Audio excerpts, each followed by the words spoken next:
All right, so today we're going to be taking a deep dive into the world of Google AdSense. Ooh, exciting. Yeah, and you sent over this really interesting document in Spanish called 12 Monetiza to Webcon AdSense.pdf. Right. And I was looking through it, and it's basically like a guide to how to turn your website into a money-making machine using AdSense. Yeah, exactly. It's kind of like a roadmap for folks A roadmap, yeah. to kind of turn their passion project or their website into something that can actually generate some revenue. Yeah, and I thought, we could dive into that roadmap a little bit today Yeah. and talk about, kind of how AdSense works and Sure. and some strategies for, getting those clicks Yeah. and even some of the history behind it. I mean, Yeah. I was reading about, when AdSense first came about, and it's actually a pretty interesting story. Yeah, it kind of goes back to the early days of search and Right. and how Google was really one of the pioneers in figuring out how to connect, users with relevant ads. Well, let's start with the basics. I mean, Yeah. what exactly is AdSense? Sure. I feel like we see those ads everywhere, but I don't know if everyone understands like how that system actually works. Yeah, so imagine you have a website, right? And it's like your shop or your storefront on the internet. And you've got great content, you got a lot of visitors, but how do you actually make money from that? Right. So AdSense is a way for you to kind of rent out some space on your website to display ads. And when people click on those ads, you get a small amount of money. Okay, so it's like I'm leasing out like a billboard space on my system. Exactly. Yeah. That's a little billboard on your website. So these ads, are they just like random ads or are they targeted in some way? That's the really cool part about AdSense.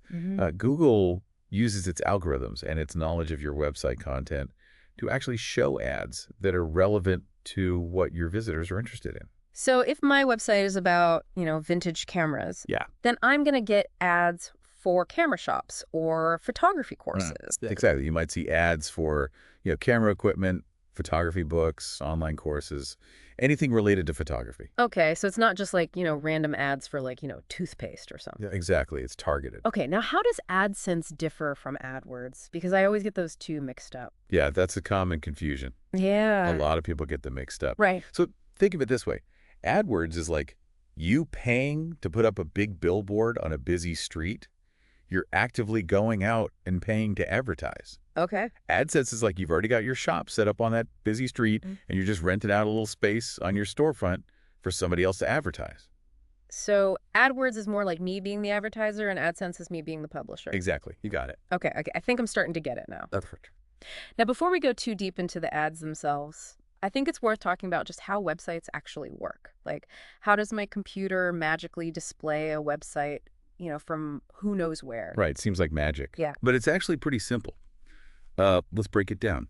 So think of your computer like a phone, and every website has its own unique phone number, which is its web address. Oh, okay. And when you type that web address into your browser, it's like dialing that phone number. Oh, okay. And the website picks up the phone and sends all its data and content over the line so your computer can display it. So it's like I'm making a call to that website Exactly. and they're sending me all the information. Right. Okay, that makes sense. Good. But how do people find my website's phone number in the first place? It's not like I'm like handing out business cards or something. Well, that's where search engines like Google come in. Right. They're like giant phone books for the internet. Okay. They constantly crawl the web, looking at all these websites and indexing all their information.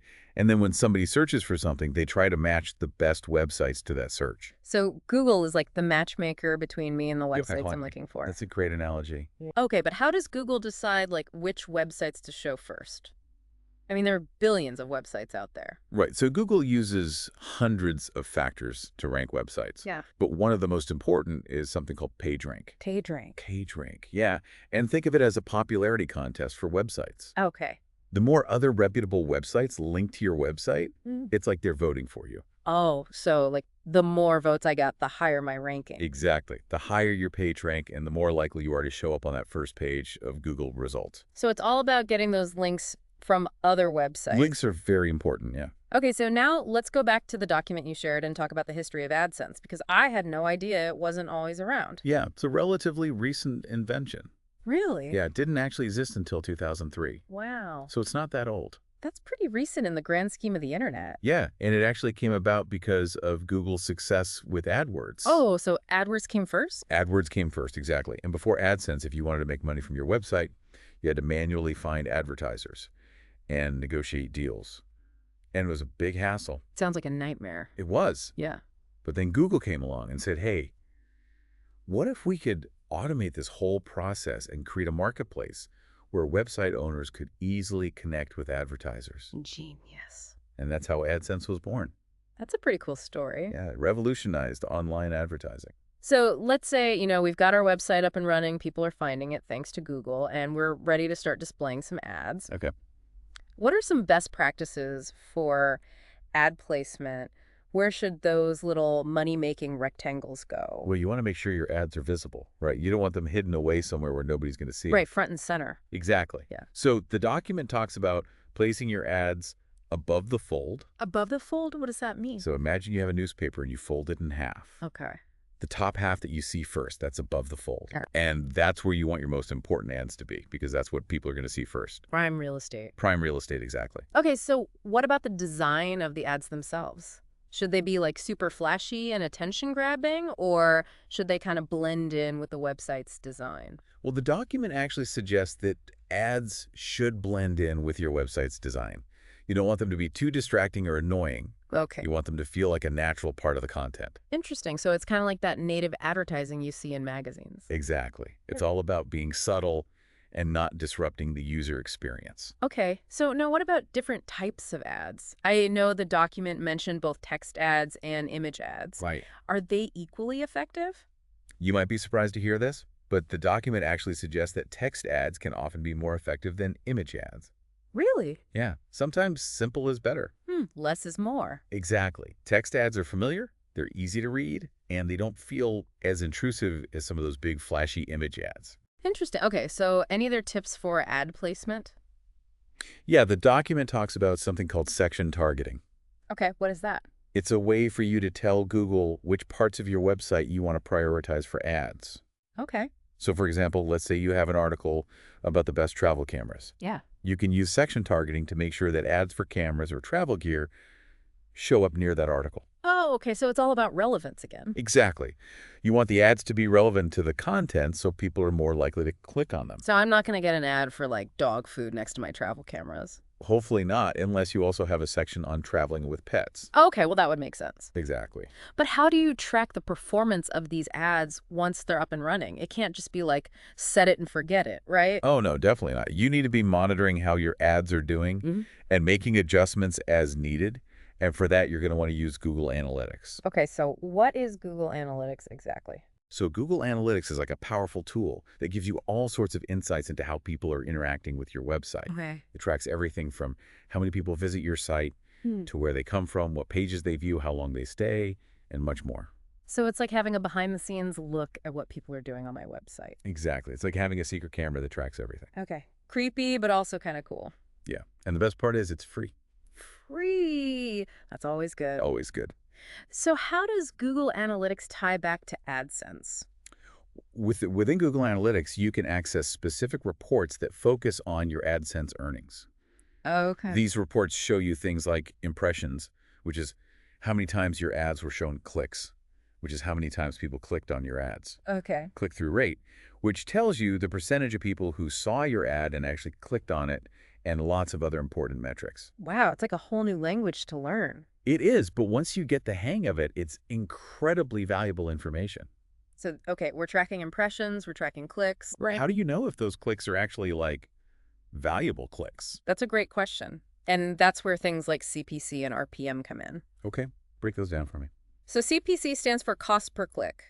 And it's basically how much you earn each time somebody clicks on one of your ads. Okay. And RPM stands for revenue per 1,000 impressions. Okay. And that gives you a bigger picture view of how much you're earning for every 1,000 times your ads are shown. Okay, so impressions are like window shoppers and clicks are the people who actually come into my store. Exactly. Okay. And then CPC is how much each of those customers is worth. Gotcha. Okay. Are there any other factors that can affect AdSense earnings? Yeah, actually, there's a really interesting concept that the document mentions called smart pricing. Smart pricing. Okay. What's that? So this is where Google gets really smart. They don't just look at clicks, they actually track what happens after somebody clicks on your ad. Wait, so Google is watching what people do after they leave my site. In a way, yes, they're trying to see if the people who click on your ads are actually valuable to the advertisers. That's kind of creepy, but also kind of amazing. Yeah, it's all about quality. Oh, So if people are clicking on your ads and then spending time on the advertiser's website, or even better, making a purchase that tells Google your traffic is high quality. okay. And they might actually pay you more for those clicks. Wow. So it's not just about getting clicks, it's about getting the right kind of clicks. Exactly. It's about quality over quantity. That's a game changer. Yeah, it really is. Now, what if somebody wants to explore other ways to make money from their website besides AdSense? Are there other options out there? Definitely, there are lots of other ways to monetize your website. And the document touches on a few of them, like selling test links, for example. What is that? So basically, you're renting out little spots on your website for other websites to link back to their own site. It's like a little shout out. Oh, okay. Kind of like a sponsored post on social media. Exactly. Okay. What else is there? Well, there are also CPM-based ads. Yeah, CPM stands for cost per thousand impressions. Oh, okay. And with these ads, you get paid based on how many times an ad is shown on your site, regardless of whether people click on it or not. So it's like I'm getting paid just for having those billboards up on my storefront, Exactly. whether or not anybody actually walks in the door. Exactly. Okay. That's pretty cool. What other options are there? Well, you could also try to secure direct sponsorships from companies that are relevant to your niche. Okay. So, like, if I have a website about travel, I could get a sponsorship from a travel company. Exactly. They might pay you to feature their products or services on your website or to write a sponsored article about their brand. Okay. And then there are also affiliate programs, right? Ah, yes, affiliate marketing. It's Yeah. a big one. How's that work? So with affiliate marketing, you partner with a company and you promote their products or services on your website using special affiliate links. Okay. And every time somebody clicks on your link and makes a purchase, you get a commission. Oh, okay. So it's like being a virtual salesperson. Exactly. But without the pressure of actually having to close a deal. I like that. Yeah, it's a great way to monetize your website if you have a loyal audience and you're comfortable recommending products or services that you believe in. So it seems like the key is to find the right monetization strategy or even a combination of strategies that align with your website's content and your audience. Exactly. There's no one-size-fits-all approach. Okay, well, before we move on to part 2 of our AdSense adventure, I want to ask you, dear listener, a question. Ooh, I love questions. What unique knowledge or skills do you have that you could turn into valuable content for a website? That's a great question to ponder. Yeah, think about it. What are you passionate about? What do you know a lot about? What could you teach other people? Maybe you're a whiz at baking sourdough bread, or you're a master gardener, or you know all about coding. Or maybe you're just really good at explaining things. Exactly. Whatever it is, there's probably an audience out there eager to learn from you. We'll be back in part 2 to explore more AdSense strategies and insights. But in the meantime, Let that question percolate. yes, let Yeah. it percolate. Welcome back to our AdSense deep dive. Okay, so, before we went off on that tangent about alternative monetization strategies, we were talking about choosing the right topic for your website. Right. It's not just about picking something that's, trendy or popular. It's about finding that niche that you're genuinely passionate about and, knowledgeable in. Yeah, you got to love it. Right, Yeah. like it's got to be something that gets you fired up, something you can talk about for hours and hours without getting bored. Exactly. And the document actually called it finding your eternal topic. Eternal. Yeah, something that won't become irrelevant in a few years. Why is that so important? Well, think of it like building a house. You wouldn't build a house on a foundation of sand, right? No. You need something solid and enduring. And the same goes for your website. Okay, so it's about building something that has staying power. Exactly. Yeah. You want to create a website that can stand the test of time. Yeah. Now, the document actually had some really interesting advice about using Google Trends to find those eternal topics. Right. Google Trends is a fantastic tool for website owners. Mm-hmm. Okay, tell me more about that. So it's a free tool from Google that lets you see how often people are searching for specific keywords on Google. Okay, so I can see what people are actually interested in. Exactly. You can use it to research different niches, compare the popularity of different search terms, and even see how search interest has changed over time. So, like, if I'm thinking about creating a website about, say, indoor gardening, Yeah. I could use Google Trends to see how many people are actually searching for information on indoor gardening. Exactly. You can see what specific keywords they're using, whether interest in indoor gardening is increasing or decreasing. Yeah, it gives you really valuable data. So you can kind of see, like, the trends over time. Exactly. You can see if something is, a fleeting trend or if it's something that has long-term potential. And you can also see the competition, right? Yeah, you can get a sense of how competitive a particular niche is. Yeah. So if you see that a keyword has really high search volume, but there are tons of websites already ranking for it, you might want to consider a slightly more niche topic within that broader category. So instead of just indoor gardening, I might want to focus on something like hydroponic gardening for beginners. Exactly, or growing edible flowers indoors, something a little more specific. Okay, so it's about finding that sweet spot where there's enough interest to build an audience, but not so much competition that you get lost in the crowd. Right, you want to be in a niche that's big enough to be profitable, but small enough that you can actually stand out. What other advice did the document have for choosing a niche? Well, it suggested going beyond Google Trends and actually checking out online communities where your target audience might be hanging out. Okay, so like Facebook groups or online forums. Exactly. Think about where the people who are interested in your niche are already gathering online. So I can kind of see what they're talking about, what questions they're asking, what challenges they're facing. Yeah, exactly. It's like doing market research, but without ever leaving your couch. I like that. You're tapping into the conversations that are already happening and figuring out how you can contribute to that conversation with your website. Okay, so once you've got your niche nailed down, Right. then the next step is to think about how you're going to stand out from the competition. Right. You need to create content that's both valuable and engaging. Okay. And the document had some really practical tips for that. It did. Like, what kind of advice did it give? Well, first and foremost, it emphasized the importance of quality. Quality. Yeah, don't just churn out content for the sake of it. Right. Think about what your audience truly needs and wants and create content that provides real value. Okay, so it's not just about quantity, it's about quality over quantity. Exactly. You want to create content that people will actually want to read and share and come back for more. And it also talked about being original, right? Yes, you want to find your own unique voice and perspective, So don't just rehash what everyone else is saying. right? You want to offer something new and fresh. Certainly. Something that only you can bring to the table.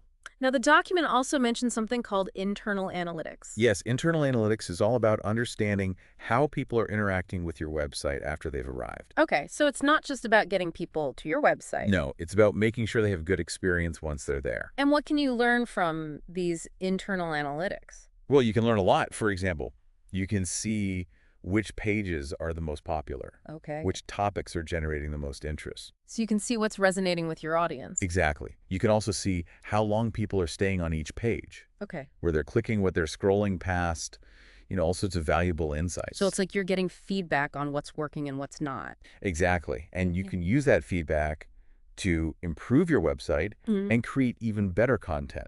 Now, the document also mentioned the importance of inbound links, which we talked about earlier. Right? Inbound links are those links from other websites that point back to your site. Okay, can you remind us why they're so important?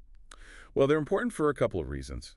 First, they help to boost your website's ranking in search results Okay. because Google sees those links as votes of confidence from other websites. So the more links I have, the higher my ranking. In general, yes. Okay. But it's not just about quantity, it's also about quality. What does that mean? Well, a link from a well-respected website in your niche is worth a lot more than a link from a random spammy site. Okay, so it's like getting a recommendation from a trusted friend versus a stranger on the street. Exactly. So how do you go about getting these valuable inbound links? Yes, all about building relationships and creating content that's worthy of being linked to. Okay, so I can't just like email a bunch of websites and ask them to link to me. Well, you can try, Yep. but it's not always very effective. Okay. The best way to get inbound links is to create amazing content that other people naturally want to share and link to. So it's all about quality again. Quality is key. Okay, now the document also touched on the importance of social media. Right? Social media can be a really powerful tool for driving traffic to your website. Okay. But it's not just about posting links to your latest blog post, right? No, it's about creating engaging content, Yeah. participating in conversations, and building relationships with your followers. Okay, so it's about being social. Exactly. Social media is all about being social. Okay. You want to interact with people, share interesting content, and build a community around your brand. Now, I think it's important to acknowledge that building a website and trying to make money from it can be a daunting task. Yeah, it's definitely not easy. There are technical challenges, there's competition, and there's the constant pressure to create new content. Right. It can be overwhelming at times. So how do you stay motivated and avoid burnout? Well, the document has some great advice for that. It suggested setting realistic goals, celebrating your successes, and remembering why you started this journey in the first place. Okay, so it's about finding that balance between pushing yourself and giving yourself permission to rest and recharge. Exactly. You don't want to burn yourself out. Now, as we wrap up part 2 of our AdSense deep dive, I'd like to leave you with a question to ponder. Okay, hit me with it. What are your biggest fears or concerns about building a website and attempting to monetize it? That's a great question. Yeah, are you worried about the technical challenges, the competition, the time commitment, or maybe you're just afraid of putting yourself out there and facing criticism or rejection? It's important to acknowledge those fears and then figure out how to overcome them. We'll address those fears head on in part 3. That's right. We'll have lots of practical advice for dealing with those challenges. But until then, happy pondering. Happy pondering. All right, so welcome back to our AdSense deep dive. We're in the home stretch now. Yeah, this is the final part. Part 3. And, before we took a little break, we asked you to think about what makes you nervous about building a website and trying to make money from it. Right. All those fears and doubts. Yeah, and so let's face those fears head on. Let's do it. See if we can maybe bust some myths and offer some, practical advice. Absolutely. So, the online world can feel like a pretty intimidating place, especially when you're first starting out. Yeah, it's a big, wild world out there. It is, and I think one of the biggest hurdles for a lot of people is the technical side of things. Like, The tech stuff. yeah, what if you're not a coder? What if you don't know anything about HTML or CSS? Right. You don't have to be a tech wizard. Does that mean building a website is just like completely out of reach? Not at all. And the document actually addresses this directly. Okay. It reassures readers that you don't need to be a programming genius to create a beautiful and functional website. That's a relief. Uh, So what are some of the tools that can help us non-techies build a website? well, there are these amazing things called content management systems, or CMS for short. What is that? Yeah, and these platforms like WordPress or Blogger, for example, Yeah. they provide really user-friendly interfaces that let you build a website without writing any code. Wow. So it's like drag and drop, click and point. Exactly. You can choose from tons of pre-designed templates, customize them to your liking, and add your own content without ever having to touch a line of code. So it's like having a virtual website construction crew. Exactly. Yeah. They do all the heavy lifting for you. I love that. Okay, so we've tackled the tech fear. Okay, what's next? What about the fear of competition? We talked earlier about how crowded the internet is. It's a jungle out there. It is so... How can you possibly stand out, attract visitors when there are already so many websites out there? Right. It's tough. But the document makes a really interesting point. Competition can actually be a good thing. Really? Yeah, because it means there's an audience for your niche. Okay. If there's competition, it means people are actually interested in what you have to offer. So it's a good sign. Yeah, it's a sign that there's a market for your content. So instead of trying to be everything to everyone, Right. it's about finding your little corner of the internet. Exactly. Find your tribe, the people who resonate with your unique perspective and style. Okay, now even if you've found your niche and you're confident in your content, there's still the time commitment to consider. Time is precious. It is building a website, maintaining it, creating content, promoting it on social media. All of that takes time. It does? So how do you balance that with, life, work, family, all the other things? Right. Well, the document emphasizes the importance of setting realistic goals. Okay. You don't have to do everything at once. Right. Start small, create a schedule that works for you, and gradually increase your efforts as you gain momentum. It's like training for a marathon. Exactly. You don't start by running 26 miles on day one. No, you build up to it slowly. Exactly. Okay, so we've talked about the tech fear, the competition fear, the time commitment fear. What about the fear of putting yourself out there? Yes. The fear of judgment, the fear of criticism, the fear of rejection. This is a real fear. It can feel really vulnerable to share your thoughts and ideas with the world. It does. Yeah. But the document reminds us that putting yourself out there creatively is also incredibly rewarding. Remember, you're not creating content to please everyone. Right. You're creating it for the people who resonate with your message, who find value in what you have to offer. So it's about finding your people, Exactly, your tribe. the ones who get you. The ones who appreciate what you bring to the table. Okay, now let's talk about the ultimate fear, the fear of failure. The big one. Yeah, what if you put in all this effort and your website doesn't take off? What if nobody reads your blog or buys your products? What if you don't make any money, or worse, you end up losing money? It's a scary thought. It is, but the document offers a really empowering perspective here. Oh, tell me more. It reframes failure as a valuable learning experience. Right.